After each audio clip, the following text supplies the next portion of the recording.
Hey guys, this is Smartass Heathen. If you've watched my channel for a while, you'll know that I've made several videos on the topic of religion. Today I want to try something a little bit different, and I wanted to reply to this video I saw produced by PragerU talking about the minimum wage. Take a look.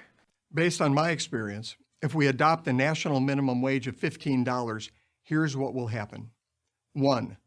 A lot of people will lose their jobs or have their hours reduced. According to a 2014 Congressional Budget Office study, just a $10 minimum wage would cost 500,000 jobs as businesses terminate employees. Obviously, far more jobs would be lost at $15 an hour. The argument goes that if we raise the minimum wage, employers will have to cut costs by hiring fewer employees and letting many employees go that are already hired. Well, I want to take a look at a few statistics and see if this argument has any merit.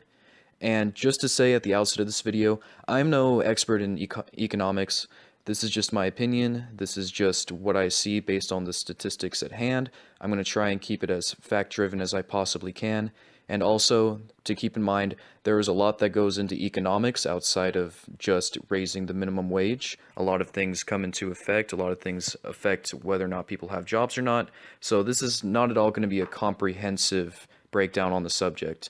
This is merely going to address the argument that with a raise in minimum wage, we see a drastic rise in unemployment.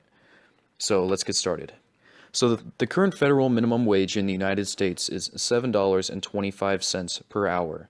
This minimum wage has been the same since the year 2009. And here we do see a dip in employment rates, but if you know anything about this time period, you know that this is the time of the economic crisis of 2008-2009, which was brought on by the housing bubble, and this was not a direct result of the raise in minimum wage. So let's go back to 1996 and 1997, 2 consecutive years where the minimum wage was increased under the Clinton administration, and compare this to the unemployment rate of that same time period. Here we see, starting in the year 1993, a trend towards lower unemployment rates starting at 7.3%, continuing all the way up to 2001, where we see the unemployment rate begin to rise once again. So judging by this, we can see no correlation between a raise in the minimum wage and the raise of unemployment rates. For comparison's sake, let's look at some years from the Reagan administration in which no federal minimum wages increases took place. In this period, we see the same kind of fluctuation that we see in other places, with a high of 10.4% in 1983. This obviously was not brought on by any minimum wage increases, so we see no correlation between unemployment and raising of the minimum wage on the federal level, but how about on the state level? For this, I'm going to use the state of California, my home state, as an example. California has one of the highest minimum wages in the country at $10 per hour. This is a whole $2.75 higher than the federal minimum wage. So if this argument that raising the minimum wage equals higher unemployment rates were true, we definitely see an effect here in the state of California. But if we look at the records from 2014 down to 2017, we'll see that California generally trends down in unemployment from 7.2% down to 4.8%. Now, to compare this, let's look at the unemployment rate of the state of Texas, which has the lowest minimum wage in the country, being the same as the federal minimum wage of $7.25 an hour. Here we see the same kind of trend between 2014 and 2017 of unemployment rates steadily declining, down from 5.0% in July of 2014 to 4.3% in July of 2017. If you noticed, there is only a 0.5 percentage point difference between the state of California and the state of Texas in their unemployment rates, and both of them trend downwards. For one more example, let's look outside of the United States at other countries, particularly Australia. Australia has one of the highest minimum wages in the world, and their unemployment rate currently sits at about 5.5%. This is not significantly different than the unemployment rate here in the United States. So again, I want to be clear, I am not an economist.